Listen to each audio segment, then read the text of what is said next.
That's great. They like reveal them from behind a curtain and then they walk forth. It's like a game show.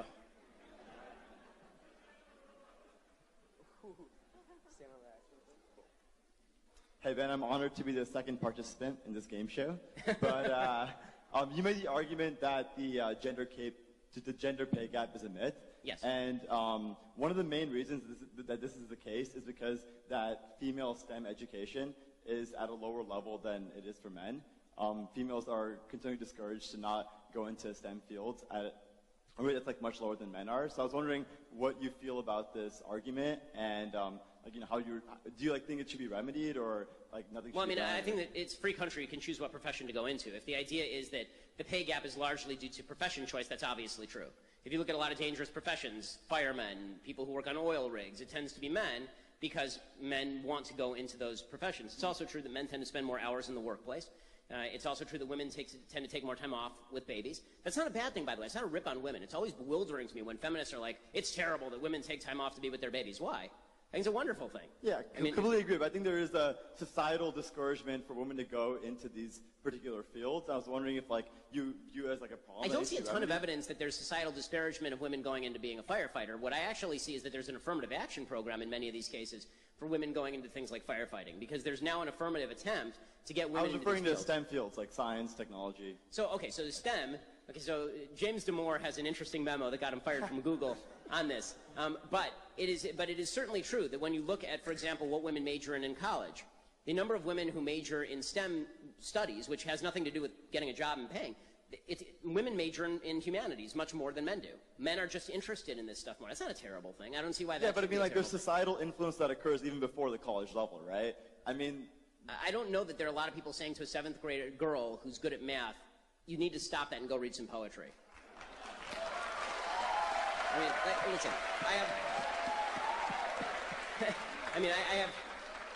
I have 3 younger sisters, right? I have, my wife is a doctor, by the way. So talking about STEM, my wife's a doctor. My mom runs companies. That's what she does. So I'm very much for women in the workplace and being able for them to choose what they want to choose. I really don't see a lot, if you can tell me the person who's out there going, women in science, fie, then I'll stand with you and say, yeah, that person's adult. That's really stupid. You know, if a woman wants to go into science and she's qualified for the job the same way that an equally qualified guy is, great. What I don't want is lowering of standards in science to meet any particular person, and I also don't want this idea that because a woman chooses not to go into science, and a lot of women choose not to go into science, and that creates a disproportionate percentage based on individual choice, that suddenly this is some sort of group discrimination happening in front of us.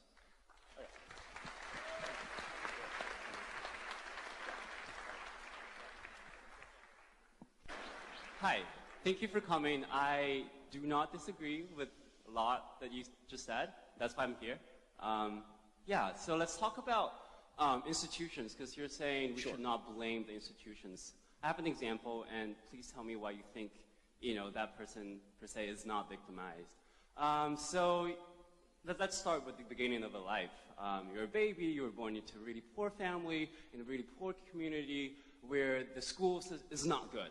Yes. Where crimes are high. You as a baby, I think, you know, you're quite helpless there. And I would, according to, you know, my thinking, I would say that's quite, you know, unequal.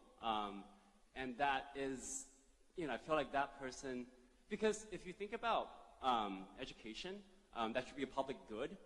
In my opinion, it should be provided equally in all communities instead of just based on, you know, how rich your house is.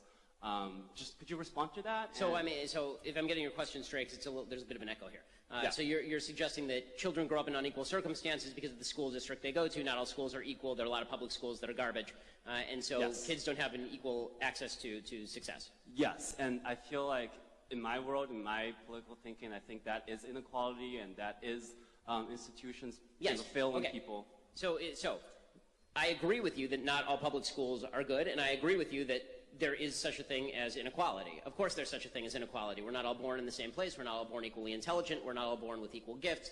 Some of us are born smart but short and will never play in the NBA. You know, like, we're not all born, like, this is just a truism. The question is there inequity? Right? Is there an equity that needs to be remedied? And the question then is, what's the best way to remedy that inequity? So when you say that there's inequality, is that because there are a bunch of rich people who are screwing those poor kids out of a good school? I don't think so, because we're spending oodles of money in the public schools, particularly in poor areas, and it's not paying off very well. What I would suggest is that the best possible solution is to devolve those dollars back to parents who presumably care about those kids more than the public school system does and allow them to choose the schools for their children. So I can agree with you that there's inequality. Then the question becomes, okay, how do we solve that problem? So again, inequality and inequity are not the same thing, and equating the two, I think, is a mistake. You can go follow up, that's fine. Thank you. So I feel like, if we're getting really scholarly and academic here, that is exactly what Rousseau is saying, essentially talking about natural inequality and contrived inequality. Natural inequality would be inequality that you're saying, inequity would be the contrived one. And I feel like now in our society, the institutions is contributing to the ultimate contrived inequality, in the sense that children just do not have access to the same level of education.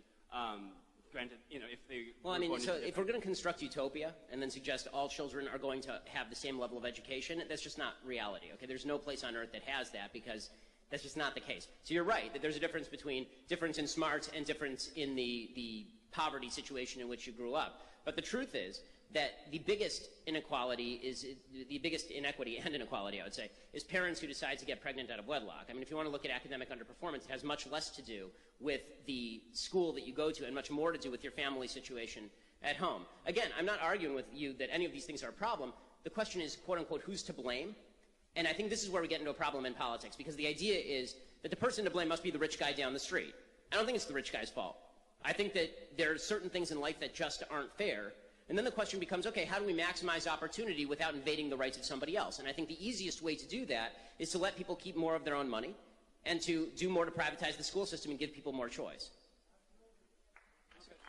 Thank you. I appreciate it.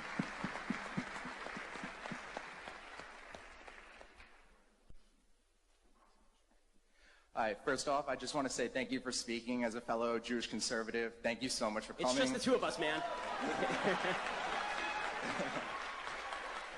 So I wanted to ask you, do you believe that there's an explanation for why victimization has become the main tactic of the far left to gain support of the people?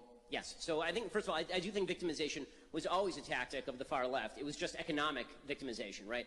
Marxism is based on the idea that the proletariat are going to rise up and overthrow the bourgeois, that there's this vast group of underprivileged people, as they call it, who are going to rise up and they're going to break the chains that bind them and take over the world. So it was always based on this notion that you're being victimized by somebody else.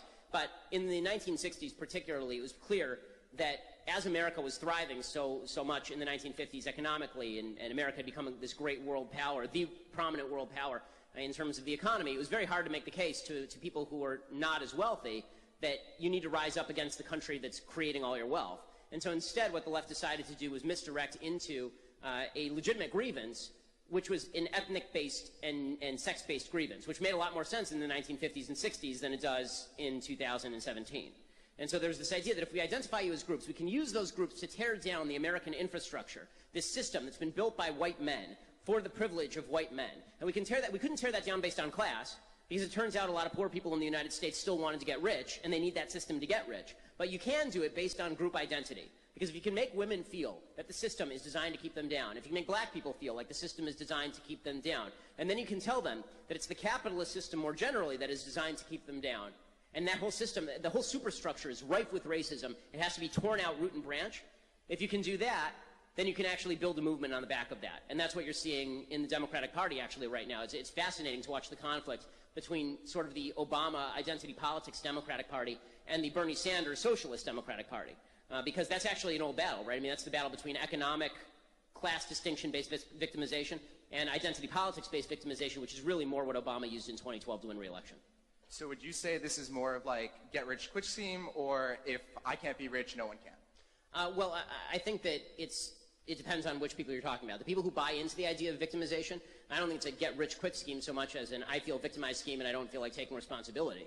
But for the people at the top, I think that it actually is a get-rich-quick scheme. I think the people at the top very often know exactly what they are doing and know, because they don't live like this, right? I mean, Barack Obama didn't live his life thinking of himself as a dramatic victim of society until he decided to write Dreams for My Father and revise everything, right? But the fact is that Barack Obama is a guy who really achieved his whole life. I mean, he was an achiever. And if he had been sitting around thinking how victimized he was his whole life, it would have been very difficult for him to get where he got. Awesome. Thank you. Thanks so much.